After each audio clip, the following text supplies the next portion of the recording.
भारत और कनाडा के बीच राजनीतिक तनाव हाल के दिनों में और गहरा गया है। कनाडा की विदेश मंत्री मेलनी जोली ने अपने बयान में भारत के राजनीतिकों को लेकर कड़ी चेतावनी दी है। उन्होंने कहा कि कनाडा में मौजूद भारतीय राजनीतिक स्पष्ट रूप से नोटिस पर है और कनाडा उनकी गतिविधियों पर नजर रख रहा है। जोली का यह बयान दोनों देशों के बीच बिगड़ते रिश्तों की पृष्ठभूमि में आया है, जब भारत और कनाडा ने एक दूसरे के राजनीतिकों को निष्कासित करने की घोषणाएं की हैं। जोली ने यह भी आरोप लगाया कि भारतीय एजेंटों और राजनयिकों की गतिविधियों के कारण कनाडा के नागरिकों को अभूतपूर्व चुनौतियों का सामना करना पड़ा है।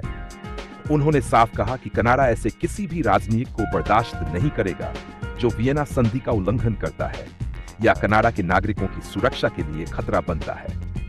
दूसरी ओर भारत ने कनाडा के आरोपों को गंभीरता से खारिज करते हुए कहा है कि कनाडा ने अभी तक कोई ठोस सबूत पेश नहीं किया है जो भारत या उसके राजनीतिकों पर लगे आरोपों का समर्थन करे। ये विवाद विशेष रूप से खालिस्तानी नेता हरदीप सिंह निज्जर की हत्या के बाद शुरू हुआ, जब कनाडा ने हत्या में भारतीय एजेंटों के कथित रूप से शामिल होने का आरोप लगाया था, जिसे भारत ने पूरी तरह से नकार दिया है।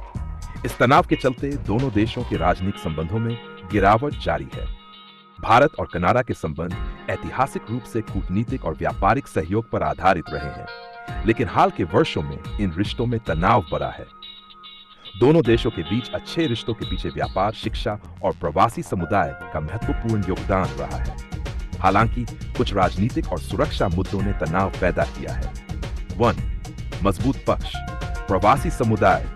कनाडा में 1.8 मिलियन से अधिक भारतीय मूल के लोग रहते हैं, जो कनाडा की जनसंख्या का लगभग 22% है। ये प्रवासी समुदाय दोनों देशों के बीच सांस्कृतिक और आर्थिक संबंधों को मजबूत करता है। शिक्षा। कनाडा भारतीय छात्रों के लिए उच्च शिक्षा का एक पसंदीदा गंतव्य है। हर साल हजारों भारतीय छात्र वहां पढ़ने जाते हैं। व्यापार और निवेश। दोनों देशों के बीच व्यापारिक संबंध मजबूत हैं। यदि कूटनीतिक विवाद सुलझते हैं तो रिश्ते फिर से पटरी पर आ सकते हैं।